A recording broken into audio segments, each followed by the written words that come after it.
Mars, Women Are from Venus, by Dr. John Gray.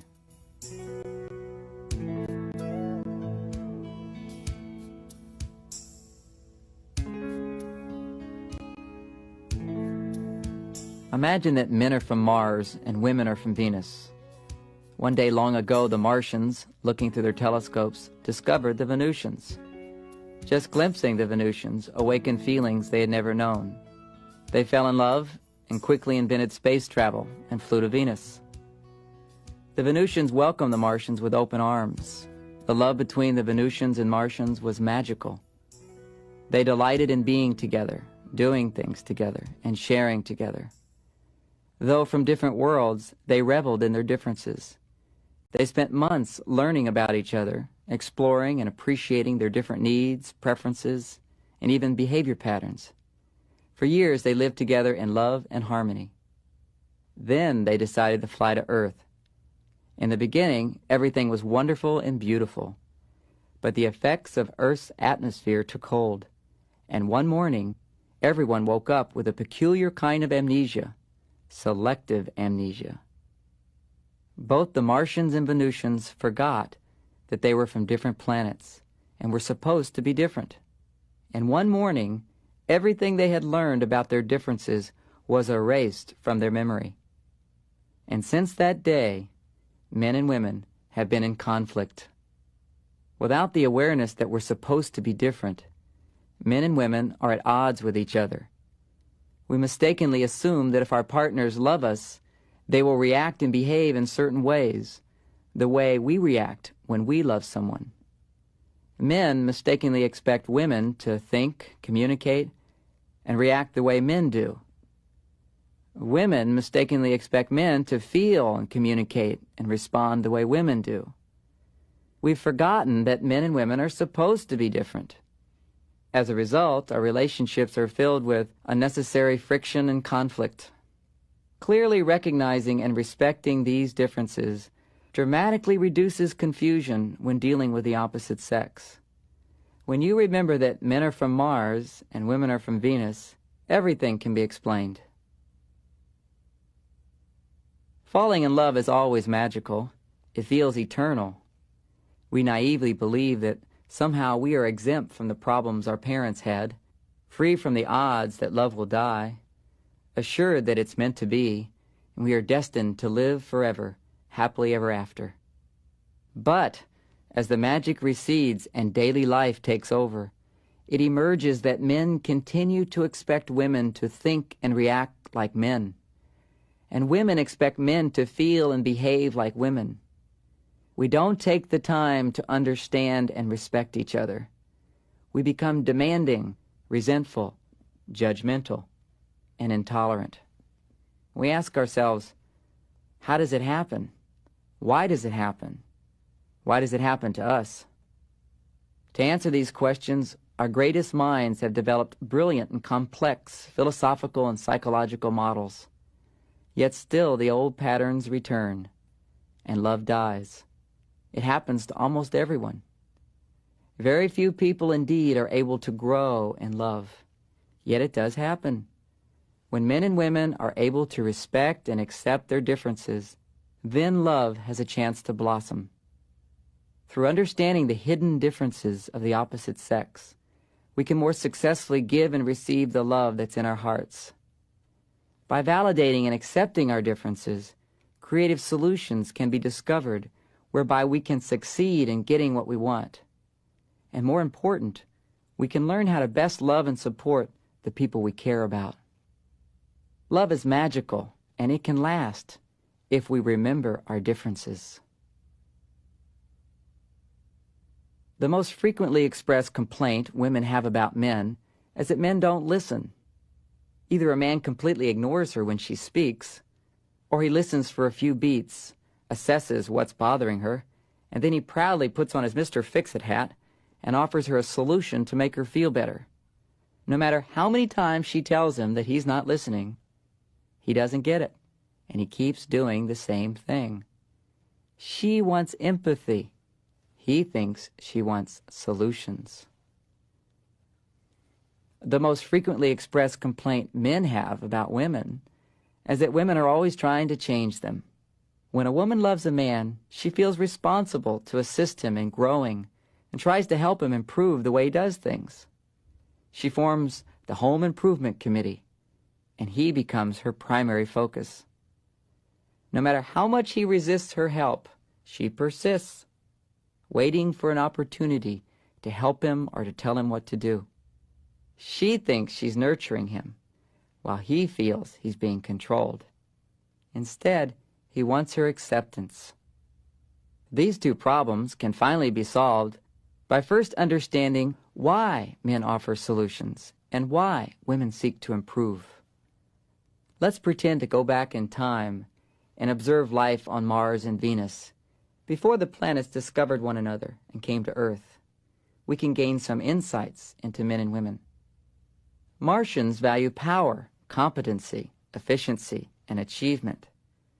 Their sense of self is defined through their ability to achieve results. They experience fulfillment primarily through success and accomplishments. Achieving goals is very important to a Martian because it's the way for him to prove his competence and thus feel good about himself. And for him to feel good about himself, he must achieve these goals alone by himself. Autonomy is a symbol of efficiency, power, and competence. Understanding this Martian characteristic can help women to understand why men resist so much being corrected or being told what to do. To offer a man unsolicited advice is to presume that he doesn't know what to do or that he can't do it on his own. Men are very touchy about this because the issue of competence is so very important to them. Because he's handling his problems on his own, a Martian rarely talks about his problems unless he needs expert advice. Asking for help when you can do it yourself is perceived as a sign of weakness. However, if he truly does need help, then it's a sign of wisdom to get it. In this case, he'll find someone he respects and then talk about his problem. Talking about a problem on Mars is an invitation for advice. Another Martian feels honored by the opportunity. Automatically, he puts on his Mr. Fix-It hat, listens for a few beats, and then offers some jewels of advice. This Martian custom is one of the reasons men instinctively offer solutions when a woman talks about her feelings or about her problems. When a woman innocently shares upset feelings or explores out loud the problems of her day, a man mistakenly assumes she's looking for some expert advice. He proudly puts on his Mr. Fix-It hat and begins giving advice. This is his way of trying to help and of showing love. Once he's offered a solution, however, and she continues to be upset, it becomes increasingly difficult for him to listen because his solution's being rejected. He feels useless.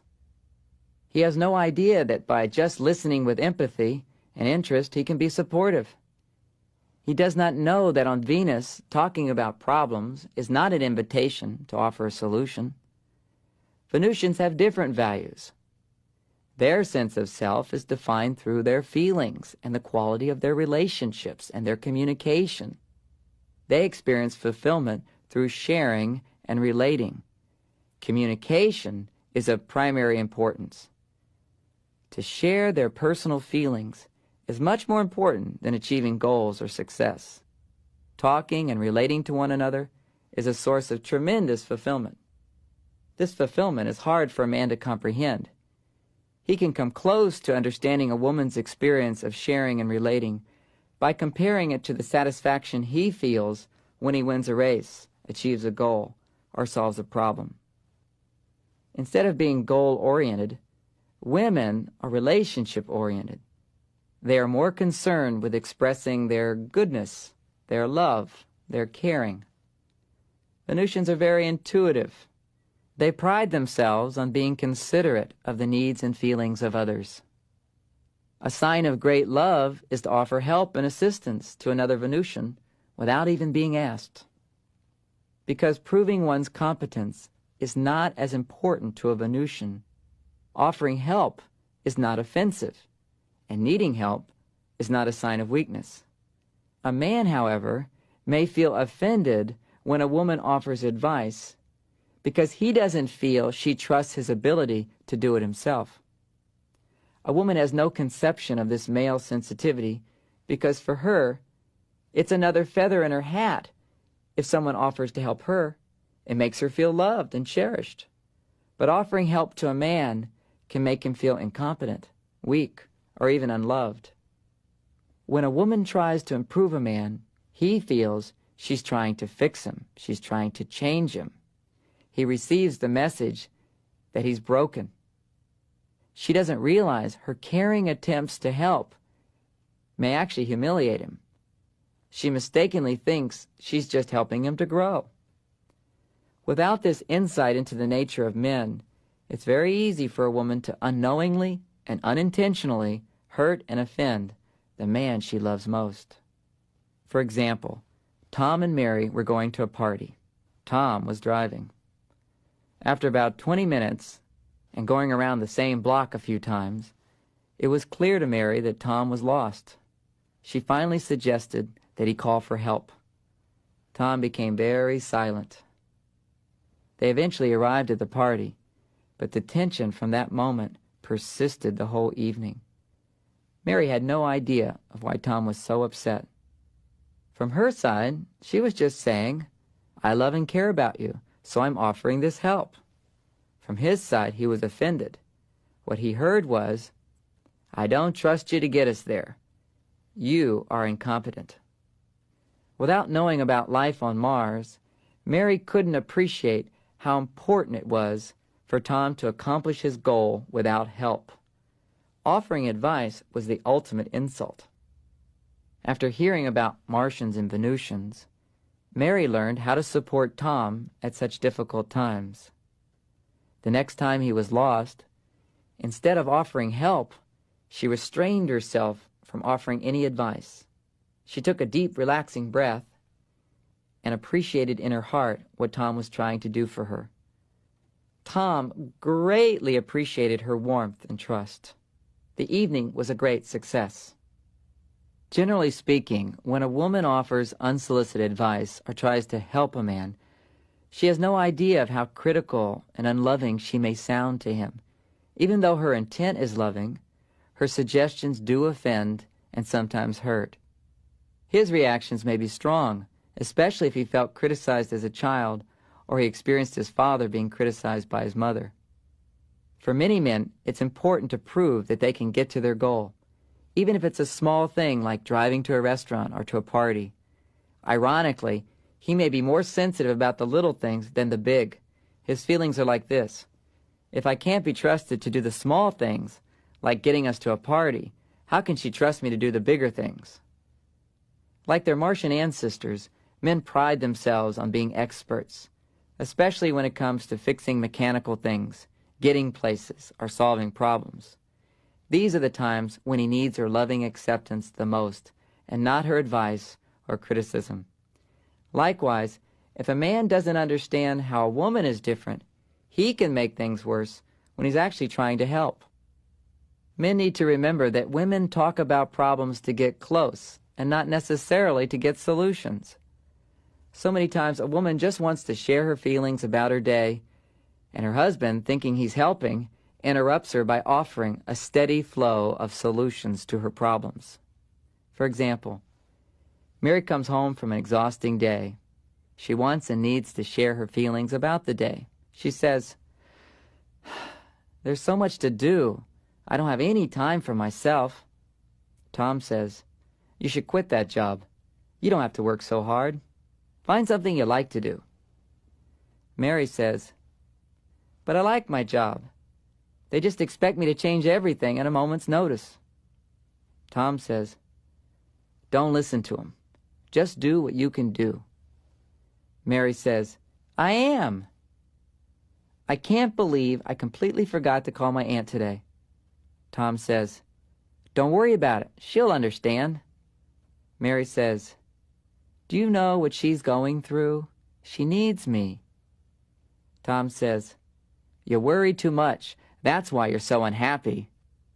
Mary angrily says, "I'm not always unhappy. "Can't you just listen to me?" Tom says, "I am listening." Mary says, "Why do I even bother?" After this conversation, Mary was more frustrated than when she arrived home, seeking intimacy and companionship. Tom was also frustrated and had no idea what went wrong. He wanted to help, but his problem-solving tactics didn't work. Without knowing about life on Venus, Tom didn't understand how important it was just to listen without offering solutions. His solutions only made things worse. You see, Venusians never offer solutions when someone's talking about their feelings. When Tom heard about the Venusians and how much they needed to talk, he gradually learned how to listen.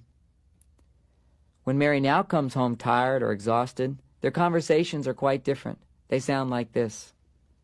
Mary says, "There's so much to do. I have no time for me."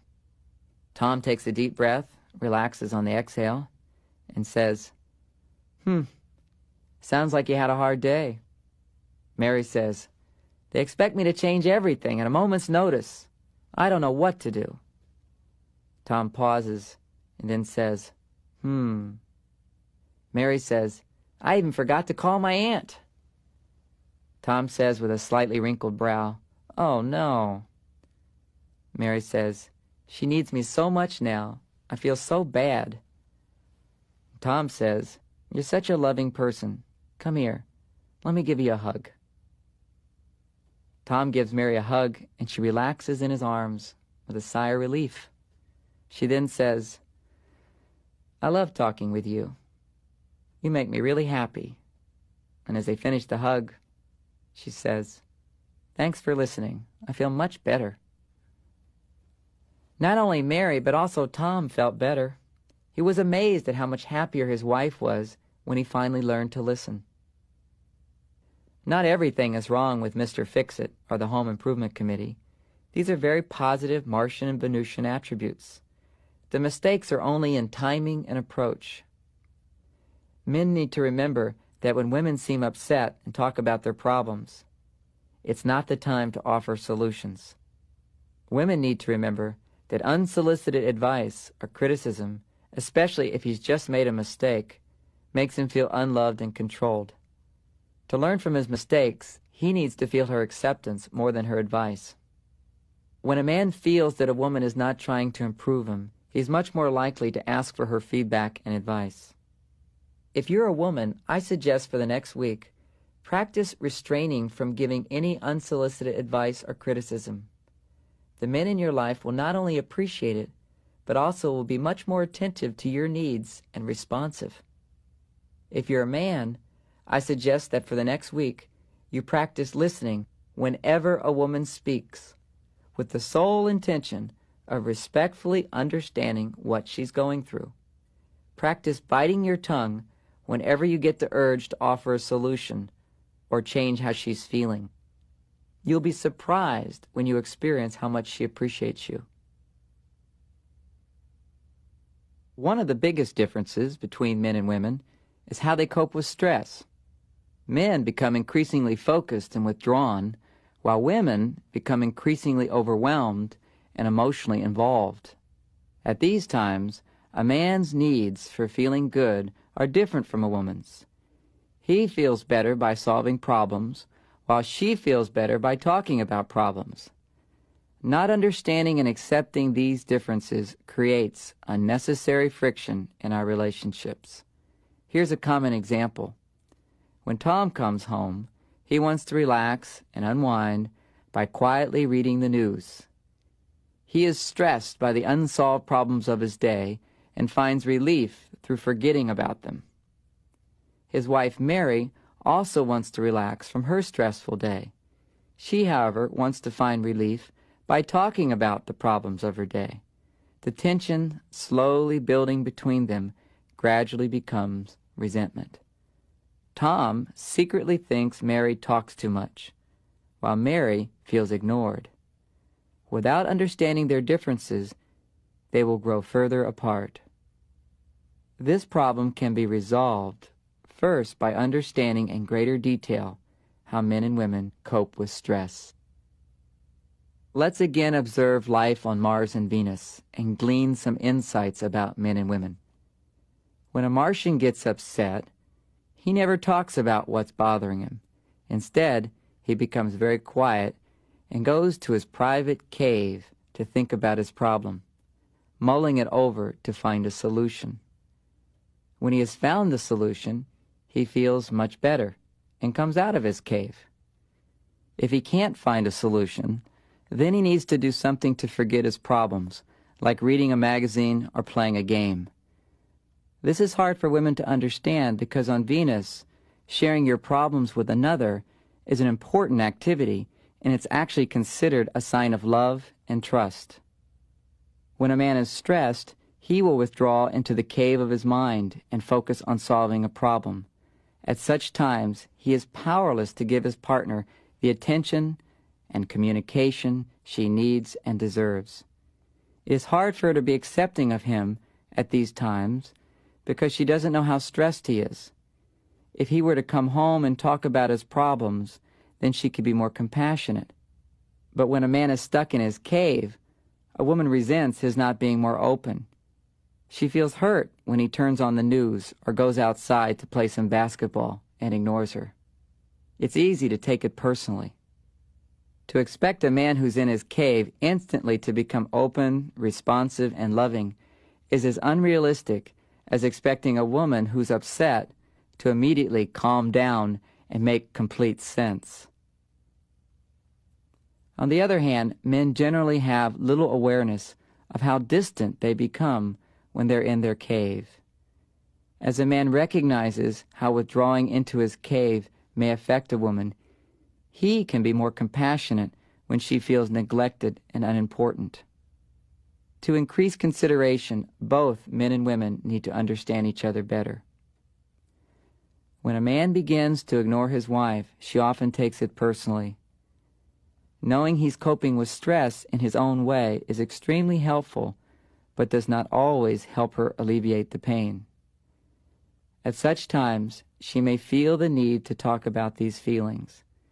This is when it's important for the man to validate her feelings. He needs to understand that she has a right to talk about her feelings, just as he has a right to withdraw into his cave and not talk. If she doesn't feel understood, then it's difficult for her to release her hurt and accept his differences. When women talk about problems, men usually resist.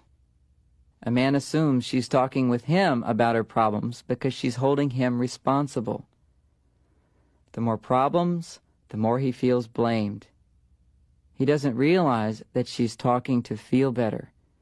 A man doesn't know that she will appreciate it greatly if he will just listen. Men become impatient when women talk about problems in great detail. He thinks that all the details are necessary for him to find a solution to her problem. He struggles to find their relevance and becomes impatient. The more details she gives, the more he's frustrated while listening. His frustration is lessened if he can remember that she is greatly benefiting by talking about the details. This is something important to her. Something a woman can do to make it a little easier for a man is to let him know in advance the outcome of the story, and then go back and give the details. Avoid keeping him in suspense. If a woman can remind a man that she just wants to talk about her problems and that he doesn't have to solve any of them, it can help him to relax and just listen. Centuries before the Martians and Venusians got together, they had been quite happy living in their separate worlds. Then one day everything changed. The Martians and Venusians suddenly became depressed. It was this depression that motivated them eventually to come together. Understanding the secrets of their transformation helps us today to recognize how men and women are motivated in different ways. With this new awareness, you will be better equipped to support your partner, as well as get the support you need at difficult and stressful times. Let's go back in time and pretend to witness what happened. When the Martians became depressed, everyone on the planet left the cities and went to their caves for a long time. They were stuck and couldn't come out, until one day, when a Martian happened to glimpse the beautiful Venusians through his telescope. The sight of these beautiful beings inspired the Martians, and they felt their depression miraculously lift. Suddenly they felt needed. They came out of their caves and began building a fleet of spaceships to fly to Venus.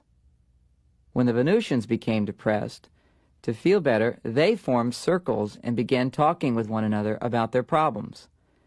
But this didn't seem to relieve the depression. They stayed depressed for a long time, until, through their intuition, they experienced a vision. Strong and wondrous beings, the Martians, would be coming across the universe to love, serve, and support them. Suddenly, they felt cherished. Their depression lifted, and they happily began preparing for the arrival of the Martians. Men are motivated and empowered when they feel needed. Women are motivated and empowered when they feel cherished. These secrets of motivation are still applicable. When a man does not feel needed in a relationship, he gradually becomes passive and less energized. With each passing day, he has less to give to the relationship. On the other hand, when he feels trusted to do his best to fulfill her needs and appreciated for his efforts, he is empowered and has more to give.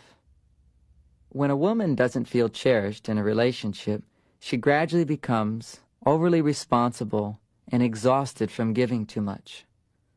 On the other hand, when she feels cared for and respected and special, she is fulfilled and has more to give. When a man is in love, he begins to care about another as much as himself. He experiences his partner's fulfillment as if it were his own. He can easily endure any hardship to make her happy because her happiness makes him happy. His struggles become easier. He is energized with a higher purpose. Most men are not only hungry to give love, but are starving for it. Their biggest problem is they don't know what they're missing. They rarely saw their fathers succeed in fulfilling their mothers through giving. When his relationships fail, he finds himself depressed and stuck in his cave. He stops caring and then doesn't know why he's so depressed. At such times he asks himself, what is it all for? Why should I even bother? He doesn't know that he has stopped caring because he doesn't feel needed. He doesn't realize that by finding someone who needs him, he can shake off his depression and be motivated again. Not to be needed is a slow death for a man. Most men have little awareness of how important it is to a woman to feel supported by someone who cares. Women are happy when they believe their needs will be met. When a woman is upset, she needs to feel she's not alone. She needs to feel loved and cherished. Empathy, understanding, validation, and compassion go a long way to assist her in becoming more receptive and appreciative of his support. Men don't realize this because their Martian instincts tell them it's best to be alone when they're upset. When she's upset, out of respect, he will leave her alone. Or if he stays, he makes matters worse by trying to solve her problems. He doesn't instinctively realize that what she needs most is just someone to be there, someone to listen, someone who cares. A woman's tendency to become overly responsible relaxes as she remembers that she is worthy of love. She doesn't have to earn it. She can relax, give less, and receive more. She deserves it. When a woman realizes she's been giving too much, she tends to blame her partner for her unhappiness. Although she has not received what she deserves, to improve her relationships, she needs to recognize how she contributed to the problem. When a woman gives too much, she should not blame her partner solely for the problem. Likewise, a man who gives less should not blame his partner for being negative or unreceptive to him. Blaming does not work. Understanding, trust, compassion, acceptance, and support are the solution, not blaming our partners. When this situation occurs, instead of blaming his partner for being resentful, A man can be compassionate and offer his support, even if she doesn't ask for it. Listen to her, even if at first it sounds like blame, and help her to trust and open up by doing little things for her to show he cares. Instead of blaming a man for giving less, a woman can accept and forgive her partner's imperfections, especially when he disappoints her. Trust that he wants to give more, but he doesn't know how, or he doesn't realize how important it is, and so he doesn't offer his support. She can also encourage him to give more by appreciating what he does do and continue to ask for his support. Most important, however, a woman needs to recognize her boundaries of what she can give without later resenting her partner. Instead of giving more and expecting her partner to then even the score, she needs to keep it even by regulating how much she gives. Setting limits and receiving are very scary for a woman. She is commonly afraid of needing too much and then being rejected, or judged, or even abandoned. Deep inside her unconscious, she may hold the incorrect belief that she is unworthy of love, particularly if as a child she witnessed abuse or was directly abused. Then she's even more vulnerable to feeling unworthy of love. Hidden in the unconscious, this feeling generates the fear of needing others. Because she is afraid of not being supported, she unknowingly pushes away the support she needs. When a man receives the message that she doesn't trust him to fulfill her needs, then he feels immediately rejected and is turned off. Her hopelessness and mistrust transform her valid needs into desperate expressions of neediness and communicate to him the message that she doesn't trust him to support her. Ironically, men are primarily motivated by being needed, but are turned off by this kind of neediness. At such times, a woman mistakenly assumes that having needs turned him off, when in truth it is her hopelessness, desperation, and mistrust that has done so. Without recognizing that men need to be trusted, it is difficult and confusing for women to understand the difference between needing and neediness. Needing is openly reaching out and asking for support from a man in a trusting manner, one that assumes that he will do his best. This empowers him. Neediness, however, is desperately needing support because you don't trust you'll get it. It pushes men away and makes them feel rejected and unappreciated. For women, not only is needing others confusing, but being disappointed or feeling abandoned is especially painful, even in the smallest ways. Needing others puts her in a vulnerable position. Being ignored or disappointed hurts more because it affirms the incorrect belief that she's unworthy. When a woman realizes that she truly deserves to be loved, she's opening the door for a man to give to her. But when it takes her 10 years of overgiving in a marriage to realize that she deserves more, ironically, she feels like closing the door and not giving him the chance. When this is the case, I have to assure women that they don't have to give more to have a better relationship. Their partner will actually give more if they give less. When a man has been ignoring her needs, it's as though they have both been asleep. When she wakes up and remembers her needs, he also wakes up and wants to give her more. A man's deepest fear is that he's not good enough or that he's incompetent. He compensates for this fear by focusing on increasing his power and competence.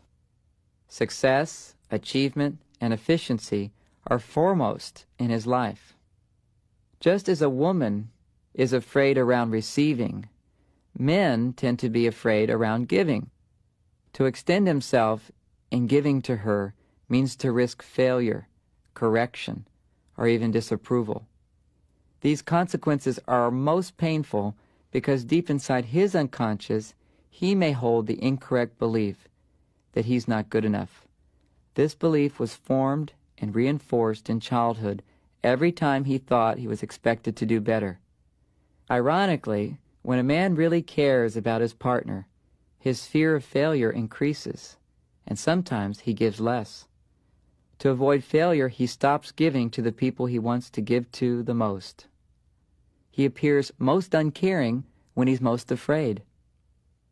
The first step for a man in learning how to give is to realize that it's okay to make mistakes, and it's okay to fail, and that he doesn't have to have all the answers. The phrase, "I don't know," isn't even in the Martian dictionary. Women commonly misinterpret a man's silence. Depending upon how she's feeling that day, she may begin to imagine the very worst. He hates me. He doesn't love me. He's leaving me forever. This may then trigger her deepest fear, which is, I'm afraid if he rejects me, then I will never be loved. I don't deserve to be loved. When a man is silent, it's easy for a woman to imagine the worst, because the only times a woman would be silent are when she had something to say that would be hurtful, or when she didn't want to talk to a person because she didn't trust him anymore and wanted nothing to do with him. No wonder a woman becomes insecure when a man suddenly becomes quiet. Women have a lot to learn about men before relationships can be really fulfilling. They need to learn that when a man is upset or stressed, he will automatically stop talking, go to his cave, and work things out. And no one is allowed in that cave. When a man goes to his cave, women should not become scared that they have done something terribly wrong. They need to gradually learn that if you just let a man go into his cave, after a while, he'll come out and everything will be fine. It is important for women not to try to get a man to talk before he's ready. Women get burned not only when they unknowingly invade a man's introspective time, but also when they misinterpret his expressions, which are generally warnings that he is either in his cave or on his way. When asked, "What's the matter?" a Martian will say something brief like, "It's nothing," or "I'm okay." Even when a man's out of the cave, he still needs to be trusted. They don't like unsolicited advice or empathy. They need to prove themselves. A man feels supported when a woman communicates in a way that says, "I trust you to handle things unless you directly ask for help." Learning to support men in this way can be very difficult in the beginning. Many women feel that the only way they can get what they need in a relationship is to criticize a man when he makes mistakes, or to offer unsolicited advice. If he behaves in a manner that she doesn't like, she can directly tell him that she doesn't like his behavior, without casting judgment that he is wrong or bad. Without an understanding of how she may be turning the men off in her life with unsolicited advice or criticism, a woman feels powerless to get what she needs or what she wants from a man. Nancy was frustrated in her relationship. She said, "I still don't know how to approach a man with criticism and advice. No matter how I tell him, he gets angry or defensive or just ignores me." The answer is, she should not offer criticism or advice unless he asks. Instead, she should try giving him loving acceptance. This is what he needs, not lectures. Men need to feel very secure before they open up and ask for support. As we've discussed, when a man goes into his cave or becomes quiet, he's saying, "I need some time to think about this. Please stop talking to me. I'll be back. And then we can talk." When he goes to his cave, a man doesn't realize that a woman may hear, "I don't love you. I can't stand to listen to you. I'm leaving and I'm never coming back." To counteract this message, he can learn to say these 4 magic words: "I will be back. I'll be back." It's amazing how these simple words make such a profound difference. In addition, he could say, "I'll be back, and then we can talk again." Good communication requires participation on both sides. A man needs to work at remembering that complaining about problems does not mean he's being blamed. A woman can work at letting him know that though she's complaining sometimes, she also appreciates him. or that she's not blaming him. For example, while writing this chapter, my wife Bonnie came in and asked how I was doing. I said, "Good. How's your day?" She said, "Oh, there's so much to do. We hardly have any time together anymore." The old me would have become very defensive and reminded her of all the time we have spent together. Or I would have told her how important my deadline was. This would have just created tension. The new me, aware of our differences, understood that she was just looking for some reassurance and understanding, and she wasn't looking for any justifications or explanations. I said, "You're right. We've been really busy. It's been a long day. Come here, sit in my lap. Let me give you a hug." She then said, "You feel really good." This was the appreciation I needed in order to be more available to her. I then offered to drop off the babysitter so she could relax before dinner. She said, "Really? You'll take the babysitter home? That'd be great, thanks." Again, she gave me the appreciation I needed to feel like a successful partner, even when she was tired and exhausted. Women don't always think of giving appreciation because they assume a man knows how much she appreciates being heard. He doesn't know. He thinks he's doing nothing by listening. When she's talking about problems, he needs to be reassured that he is still loved and appreciated, and that he's doing something, even though from his point of view, he's doing nothing but listening. Men feel frustrated by problems unless they're doing something to solve them.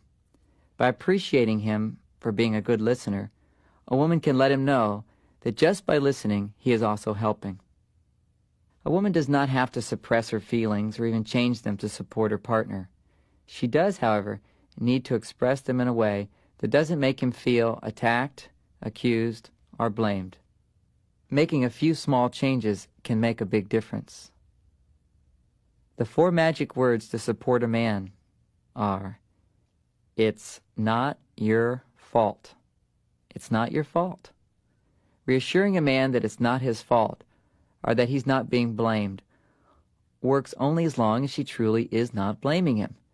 If she is attacking him, then she should share her feelings with somebody else.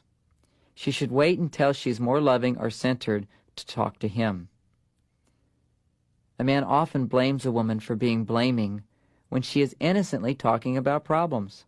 This is very destructive to the relationship because it blocks communication. A helpful approach is to remember that she always has a right to be upset, and that once she gets it out, she will feel much better. As a man learns to listen and interpret a woman's feelings correctly, communication becomes easier. Although listening is an important skill to practice, some days a man is too stressed or too sensitive to translate the intended meaning of her phrases. At such times, he should not even attempt to listen. Instead, he could kindly say, "This isn't a good time for me. Let's talk about it later. I need some time alone." As Bonnie and I have learned to communicate in a way that respects our differences and understands our needs, our marriage has become so much easier. I've witnessed this kind of transformation in thousands of individuals and couples. Relationships thrive when communication reflects a ready acceptance and a respect of people's innate differences. When misunderstandings arise, remember that we speak different languages. Take the time necessary to translate what your partner really means or wants to say. This definitely takes practice, but it's well worth it. Men are like rubber bands. When they pull away, they can stretch only so far before they come springing back. A rubber band is the perfect metaphor to understand the male intimacy cycle. This cycle involves getting close, pulling away, and then getting close again. Most women are surprised to realize that even when a man loves a woman, periodically he needs to pull away before he can get closer. Men instinctively feel this urge to pull away. It's not a decision or even a choice. It just happens. It's a natural cycle. Women misinterpret a man's pulling away because, generally speaking, a woman pulls away for different reasons. She pulls back when she doesn't trust him to understand her feelings, when she's been hurt, or she's afraid of being hurt again, or when he's done something wrong and disappointed her. Certainly a man may pull away for the same reasons, but he will also pull away even if she's done nothing wrong. He pulls away to fulfill his need for independence or autonomy. When he is fully separated, when he is pulled away, then suddenly he will feel his need for love and intimacy again. Automatically, he will be more motivated to give his love and receive back the love he needs. If understood, this male intimacy cycle enriches a relationship. Because it is misunderstood, it creates unnecessary problems.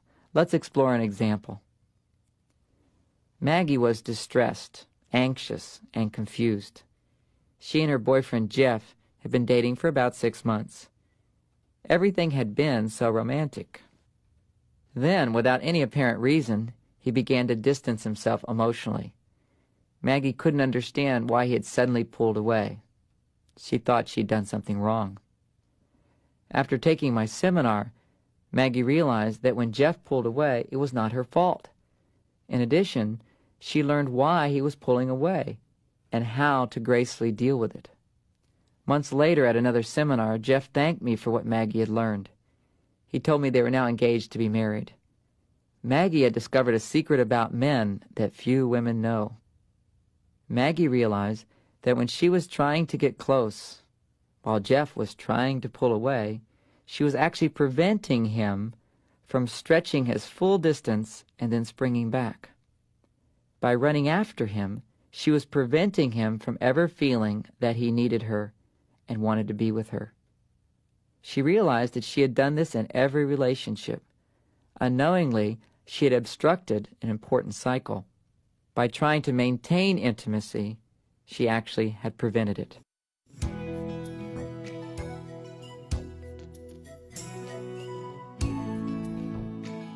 When a man has stretched away his full distance, he will return with a lot of power and spring. This is generally puzzling for a woman because for her, becoming intimate again requires a period of reacquaintance. If she doesn't understand that men are different in this way, she may have a tendency to mistrust his sudden desire for intimacy and push him away. Men also need to understand this difference. When a man springs back before a woman can open up again to him, she generally wants and needs time and conversation to reconnect. This transition can be more graceful if a man understands a woman may need more time, especially if she felt hurt when he pulled away. Without this understanding, a man may become impatient. A man automatically alternates between needing intimacy and autonomy. For example, in the beginning of his relationship with Maggie, Jeff was strong and full of desire. He wanted to impress her, fulfill her, please her, get close to her. As she opened her heart to him, he got closer and closer. He felt wonderful. But after a brief period, a change took place. Even though this closeness is fulfilling to a man, he will inevitably begin to feel the urge to pull away.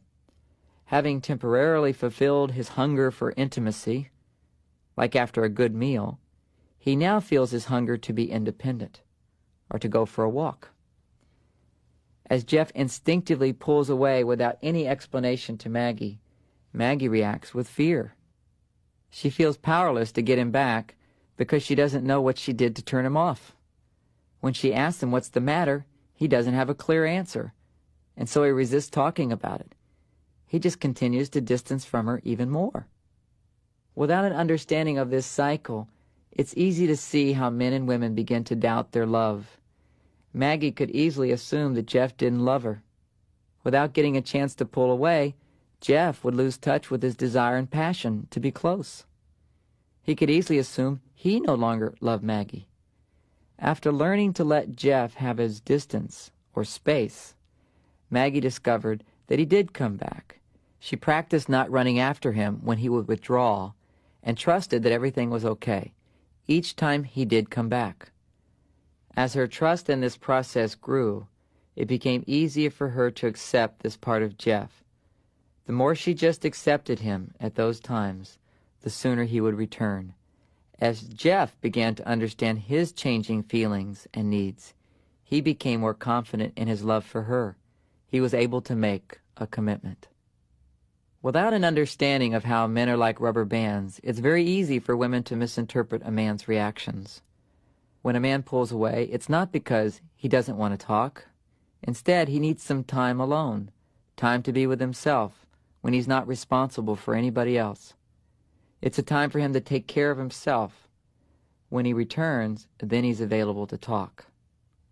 To a certain extent, a man loses himself through connecting with his partner. By feeling her needs, problems, wants, emotions, he may lose touch with his own sense of self. Pulling away allows him to reestablish his personal boundaries and fulfill his need to feel autonomous. When a man is pulling away, this is not the time to try to get closer. Let him pull away. After some time, he'll return. He will appear loving and supportive and act as though nothing has happened. This is the time to talk, not when he's pulling away. Men generally don't realize how their suddenly pulling away and then later returning affects women. With insight about this intimacy cycle, a man can recognize the importance of sincerely listening when a woman speaks. He grows to understand his own cycles and reassures her when he pulls away that he will be back. When he returns to talk, she might probe him to understand why he left. If he's not sure, which is many times the case, he might say, "I'm not sure, I just needed some time to myself." To initiate a conversation, the wise woman learns not to demand that a man talk, but asks that he truly listen to her. As her emphasis changes, the pressure on him is released. She learns to open up and share her feelings without demanding that he do the same. She trusts that he will gradually open up more as he feels accepted and listens to her feelings. She does not punish him or chase after him. She understands that sometimes her intimate feelings trigger his need to pull away, while at other times, when he's on his way back, he is quite capable of hearing her intimate feelings. A woman is like a wave. When she feels loved, her self-esteem rises and falls in a wave motion. When she's feeling really good, she will reach a peak, and then suddenly her mood may change and her wave crashes down. This crash is temporary. After she reaches bottom, suddenly her mood will shift and she will again feel good about herself, and the wave rises back up. A woman's self-esteem rises and falls like a wave.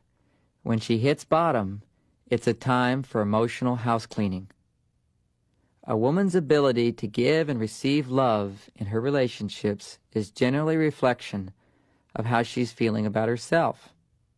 When she's not feeling as good about herself, she's unable to be as accepting and appreciative of her partner. At her down times, she tends to be overwhelmed or more emotionally reactive. When her wave hits bottom, she's more vulnerable and she needs more love.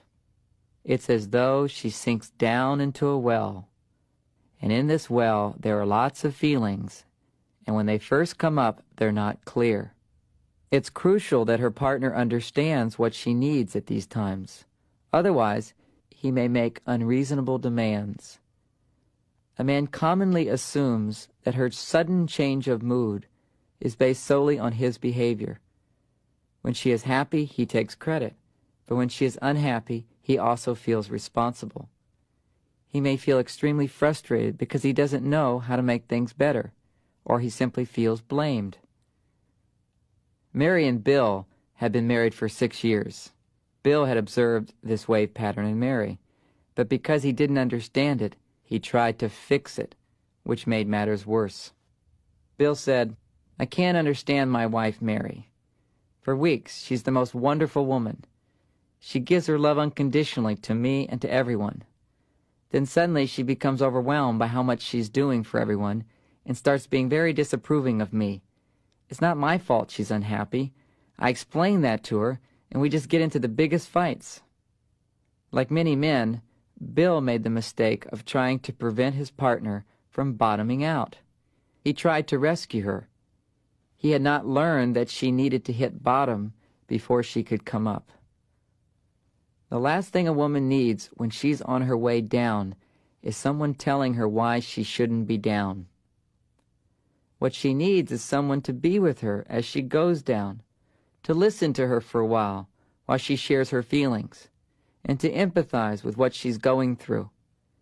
Even if a man can't fully understand why a woman feels so overwhelmed, he can offer his love, he can give her attention, and certainly support her. After learning how women are like waves, Bill was still confused. The next time his wife seemed to be in her well or the wave had crashed, he practiced listening to her. He told me, "At first I listened and she seemed to open up and share more. But then she started getting even more upset. It seemed the more I listened, the more upset she got. I told her she shouldn't be getting more upset, and then we got into a big argument." Although Bill was listening to Mary, he was still trying to fix her. He expected her to feel better right away. What Bill didn't know is that when a woman goes into her well, if she feels supported, she doesn't necessarily feel better right away. She may even feel worse. But that is a sign that his support may be helping.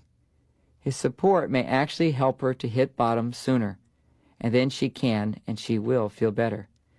To genuinely come up, she first needs to hit bottom. That is the cycle. When a woman comes out of the well, she becomes her usual loving self again. This positive shift is generally misunderstood by men. A man typically thinks that whatever was bothering her is now completely healed or resolved. This is not the case. It's an illusion. When her wave crashes again, similar issues will arise. When her issues come up again, he becomes impatient because he thinks that they've already been resolved. Without understanding the wave, he finds it hard to validate and nurture her feelings when she's feeling down or in the well. When a woman goes into her well, her deepest issues tend to surface. These issues may have to do with the relationship, but usually they are heavily charged from her past relationships and childhood. Whatever remains to be healed or resolved from her past inevitably will come up.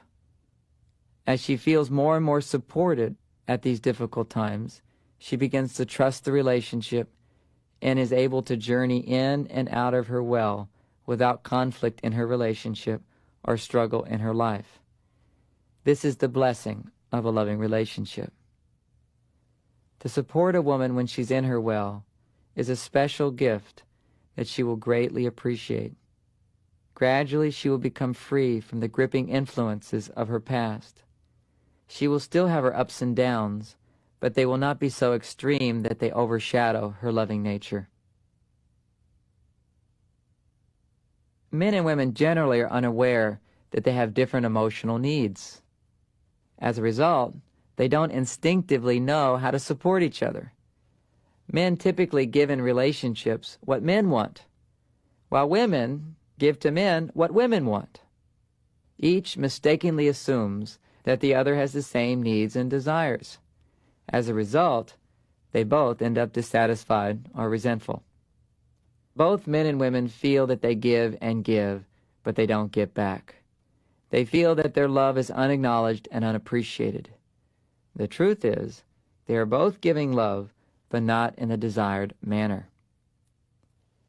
Most of our complex emotional needs can be summarized as the need for love. Men and women each have 6 unique needs that are all equally important.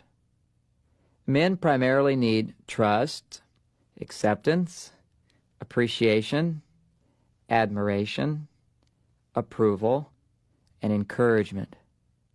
Women primarily need caring, understanding, respect, devotion, validation, and reassurance. Certainly, every man and woman ultimately needs all these 12 kinds of love. What is meant by primary need is that fulfilling a primary need is required before one is able to receive and appreciate the other kinds of love.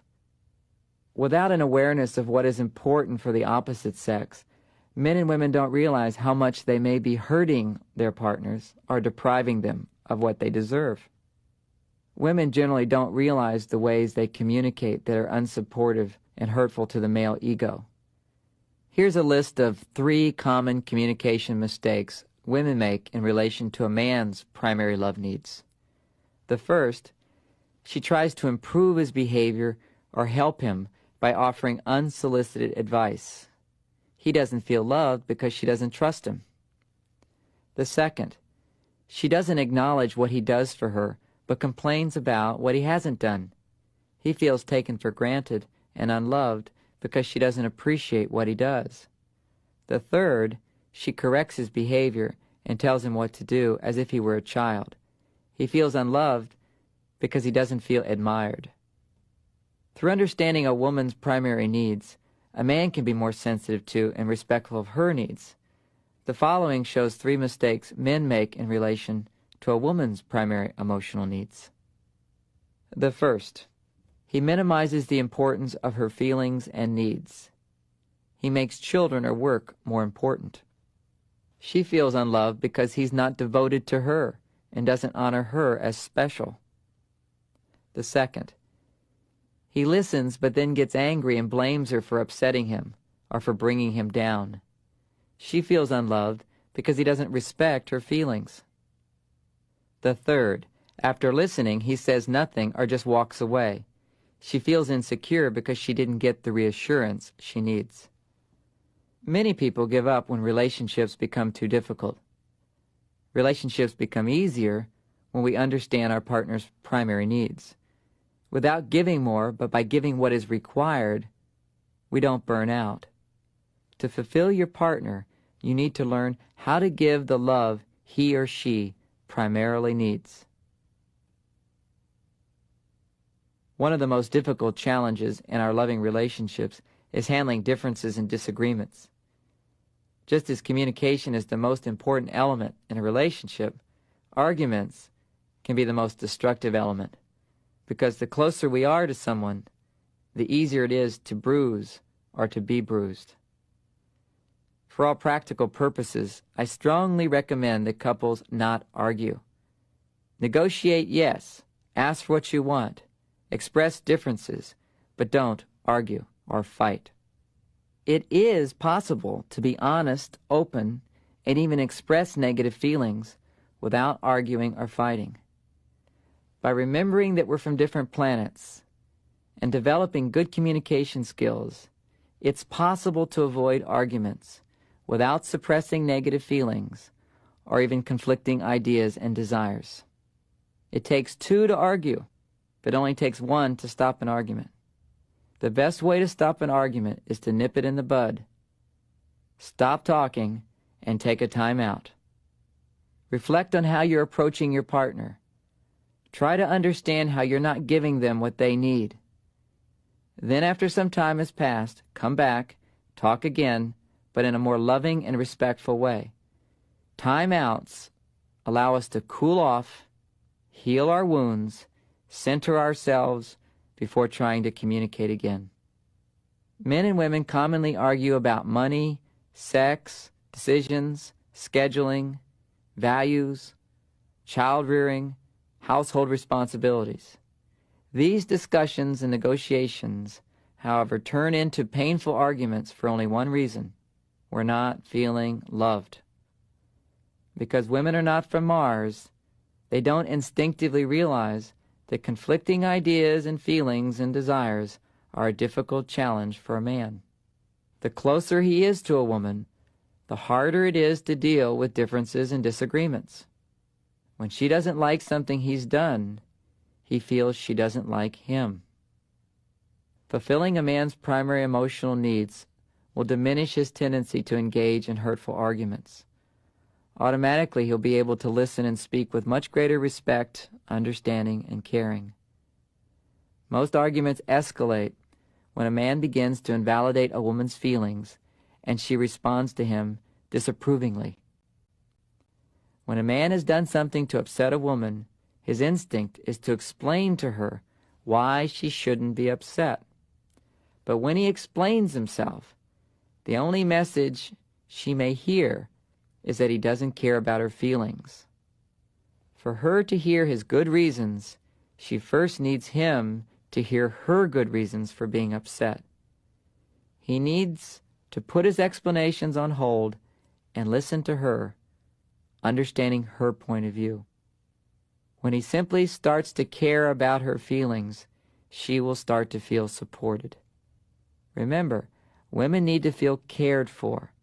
Men need to feel trusted.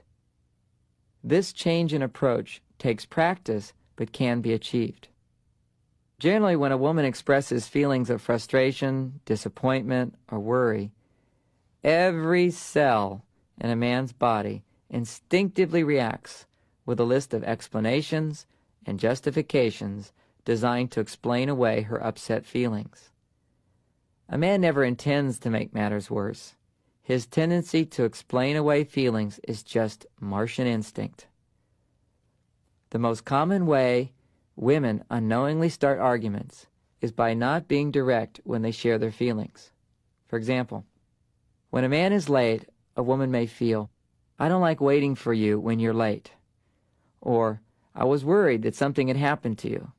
However, when he arrives, instead of directly sharing her feelings, she tends to ask rhetorical questions like, "How could you be so late?"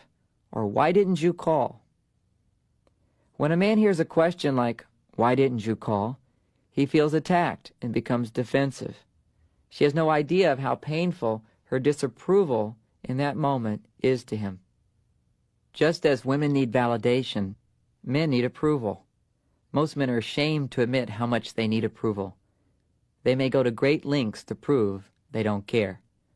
But why do they immediately become cold, distant, and defensive when they lose a woman's approval? Because not getting what they need hurts. One of the reasons relationships are so successful in the beginning is that a man receives approval and rides high. But as soon as he begins to disappoint, he's cast out into the doghouse. To treat a man as if he has no good reason for what he does is to withhold the approval she so freely gave at the beginning of the relationship. A woman needs to remember that she can still give approval even when she disagrees. Every relationship has difficult times. They may occur for a variety of reasons, like loss of a job, death, illness, or just not enough rest. At these times, the most important thing is to try to communicate with a loving, validating, and approving attitude. In addition, we need to accept and understand that we and our partners will not always be perfect. By learning successfully to communicate in response to the smaller upsets in a relationship, it becomes easier to deal with the bigger challenges when they suddenly appear. When we are upset or angry, it is difficult to communicate lovingly. At such times, even with the best intentions, talking turns into fighting. In the heat of the moment, we don't remember how to communicate in a way that works for our partner or for us. At times like these, women unknowingly tend to blame men and make them feel guilty for their actions. Instead of remembering that her partner is doing the best he can, a woman could assume the worst and sound critical and resentful. When she feels a surge of negative feelings, it is especially difficult for a woman to speak in a trusting, accepting, and appreciative way. She doesn't realize how negative and hurtful her attitude is to her partner. When men become upset, they tend to become judgmental of a woman and her feelings. Instead of remembering that his partner is vulnerable and sensitive, a man tends to forget her needs and sound mean and uncaring. When he feels a surge of negative feelings, it's especially difficult for him to speak in a caring, understanding, and respectful way. He doesn't realize how hurtful his negative attitude is to her. These are the times when talking doesn't work. Fortunately, there is another alternative. Instead of verbally sharing your feelings with your partner, write her or him a letter. Writing letters allows you to listen to your own feelings without worrying about hurting your partner. By freely expressing and listening to your own feelings, you automatically become more centered and loving. Writing out your negative feelings is an excellent way to become aware of how unloving you may sound, because many times we don't realize how unloving we sound. With this greater awareness, you can adjust your approach. It's easier. In addition, by writing out your negative emotions, their intensity can be released, or at least minimized, making room for positive feelings to be felt again. Having become more centered, you can then go to your partner and speak to him or to her in a more loving way, a way that's less judgmental or blaming. As a result, your chances of being heard and understood, of being accepted, are much greater. Instead of writing down your feelings, you may also choose to do the same process in your mind. Imagine in your mind you are saying what you feel, think, and want without editing yourself. By carrying on an inner dialogue, expressing the complete truth about your feelings, you will suddenly become free from their negative grip. One of the best ways to release negativity and then communicate in a more loving fashion is to use the love letter technique. There are 3 aspects or parts to the love letter technique. The first, write a letter expressing your feelings of anger, sadness, fear, regret, and love. The second, write a response letter expressing what you want to hear from your partner. The third, share your letter and response letter with your partner. The love letter technique is quite flexible. You may choose to do all 3 steps, or you may only do 1 or 2 of them. Let's explore a few examples of how to write a love letter. Address the letter to your partner. Pretend that he or she is listening to you with love and understanding. Start with any angry feelings, then sad feelings, then any fearful feelings, then feelings of regret, and then love. Include all 5 sections in each letter. Write a few sentences about each feeling. Keep each section approximately the same length. Speak in simple terms. After each section, pause and notice the next feeling coming up. Write about that feeling. Do not stop your letter until you get to the love. Be patient and wait for the love to come out. Sign your name at the end. Take a few moments to think about what you need or want, and then write it in a PS. Use this guide in writing your love letters. In each of the 5 sections, a few helpful lead-in phrases are included to help you express your feelings. You may use just a few of these phrases or all of them. Generally, the most releasing phrases are, I'm angry, I'm sad, I'm afraid, I'm sorry, I want, and I love. However, any phrases that assist you in expressing your feelings will work. It usually takes about 20 minutes to complete a love letter. Here's a sample love letter that will help you understand the technique. Jim was leaving the next morning for a business trip. That evening, his wife, Virginia, attempted to create some intimacy. She brought a mango into their bedroom and offered him some. Jim was preoccupied reading a book in bed and briefly commented that he wasn't hungry. Virginia felt rejected and left. Instead of coming back and complaining about his rudeness and insensitivity, she wrote a love letter. After writing this letter, Virginia, feeling more accepting and forgiving, went back into the bedroom and said, "This is our last night before you leave. Let's spend some special time together." Jim put down his book, and they had a delightful, intimate evening. Writing a love letter gave Virginia the strength and love to persist more directly in getting her partner's attention. She did not even need to share her love letter with her partner. This is her letter. Dear Jim, Level 1, Anger. I'm frustrated that you want to read a book, and this is our last evening together before you leave. I'm angry that you ignore me. I'm angry that you don't want to spend this time with me. I want to feel you love me. Level 2, Sadness. I'm sad you don't want to be with me. I feel like you wouldn't even notice if I wasn't here. I don't feel special. Level 3, fear. I'm afraid you don't even care. I'm afraid you don't like me. Level 4, regret. I feel so embarrassed wanting to spend time with you when you don't even care.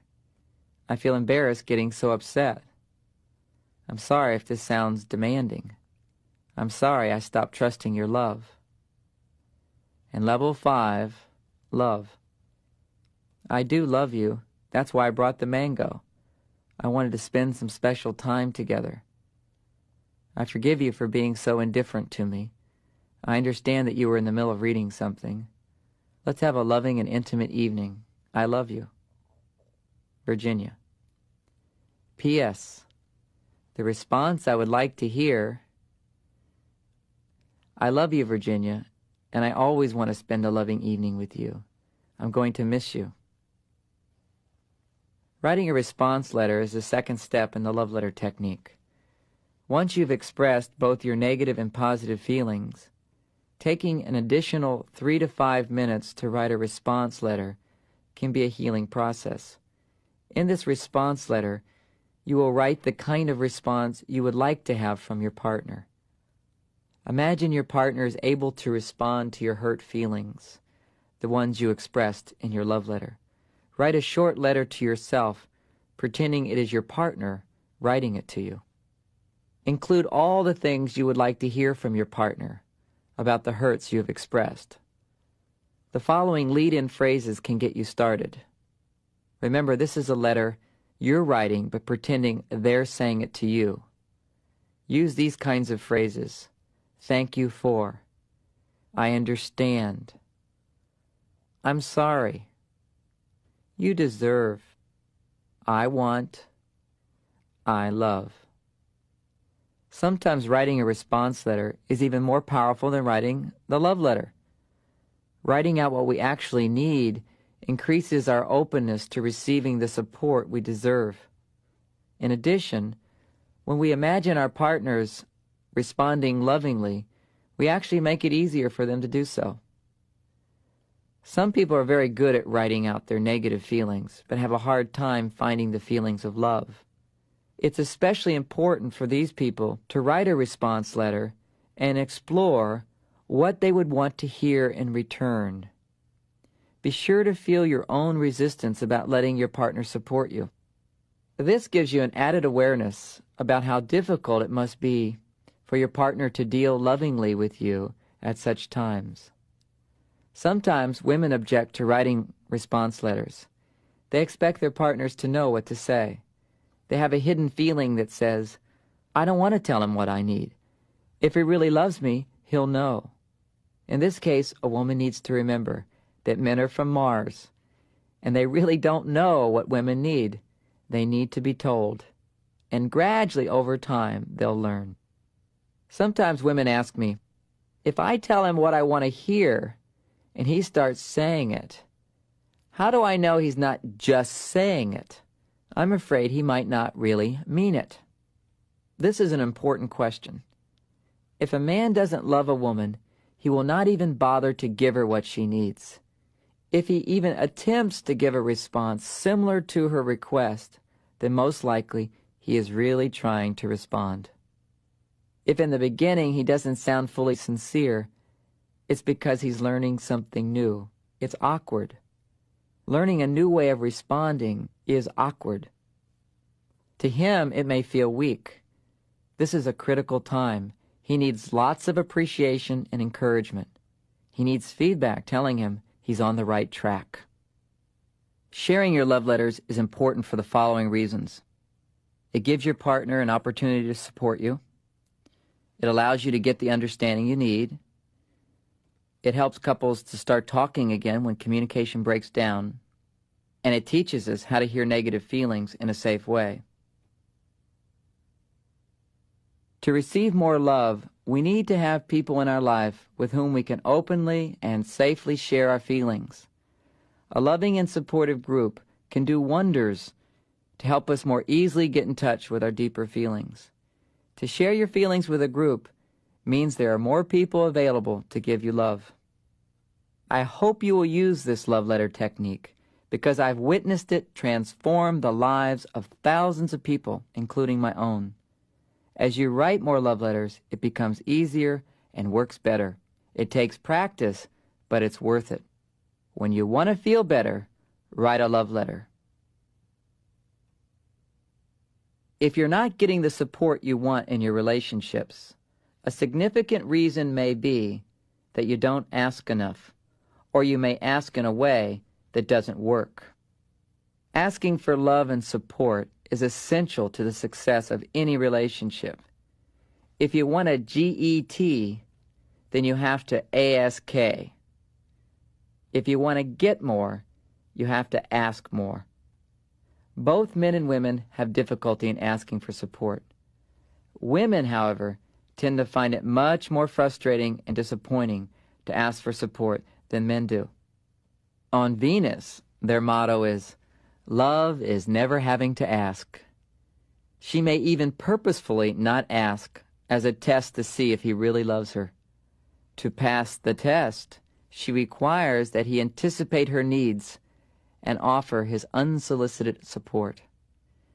This approach to relationships with men doesn't work. Men are from Mars, and on Mars, if you want more support, you simply have to ask for it. In the beginning of a relationship, if a woman doesn't get the support she wants, she then assumes he's not giving because he has nothing more to give. She patiently and lovingly continues to give to him, assuming that sooner or later he'll catch up. He assumes, however, he is giving enough because she continues to give to him. Eventually, she may ask for his support, but by this time she has given so much more and feels so much resentment that her request is really a demand. Men do not respond well to demands and resentment. Even if a man is willing to give support, her resentment or demands will lead him to say no. Demands are a complete turnoff. The first step is to practice asking for what you're already getting.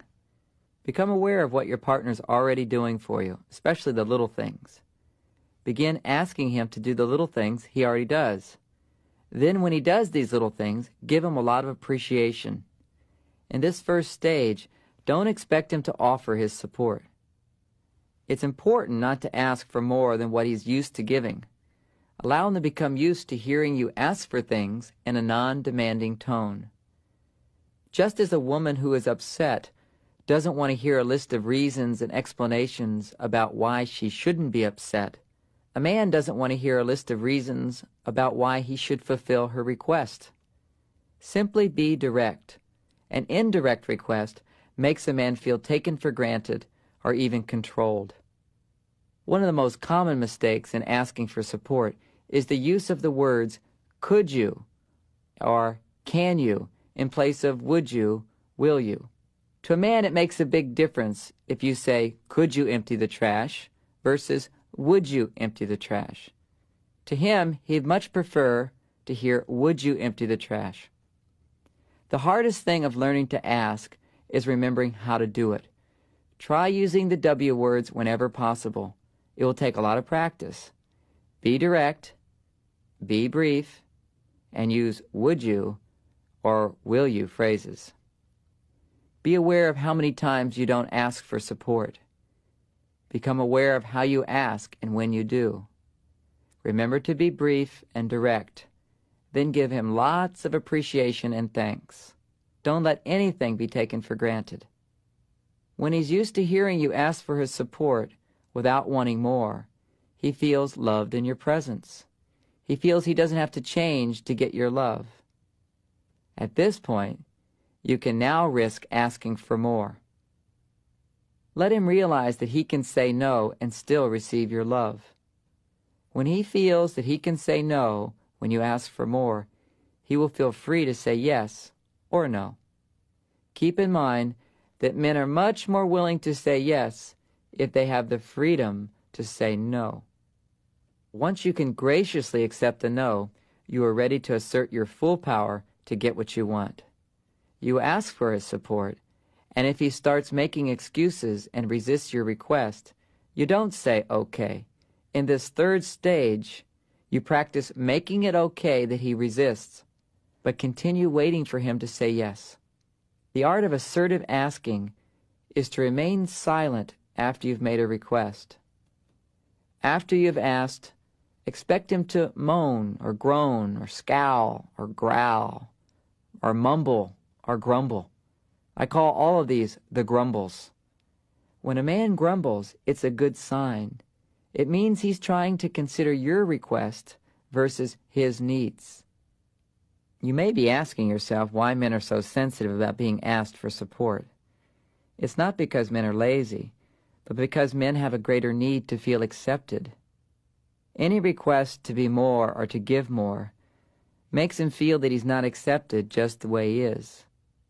By learning to ask correctly for support, in the Martian way, you not only help him to feel more loved, but you also ensure that you'll get the love you need and deserve.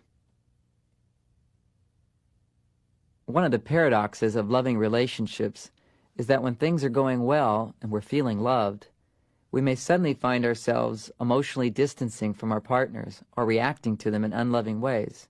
It's surprising. One day, you're loving, patient, accepting, and then the next day you become demanding or dissatisfied. Your partner does something loving for you, and you find yourself resenting them for all the times in the past when he or she ignored you. Or you're attracted to your partner, and then when he or she makes a commitment, you lose your attraction, or you find others more attractive. You feel good about yourself or your life, and then suddenly you begin feeling unworthy, or abandoned, or inadequate. These sudden shifts are confusing, yet they're common. If we don't understand why they happen, we may think we're going crazy, or we may mistakenly conclude our love has died. Fortunately, there's an explanation. Love brings up our unresolved feelings. Whenever we're loving ourselves more or being loved by others, repressed feelings tend to come up. They come up to be healed and released. If we can successfully deal with those feelings, then we can feel much better and enliven more of our creative and loving potential. If, however, we get into a fight and blame our partner instead of healing our past, we just get upset and then suppress the feelings again.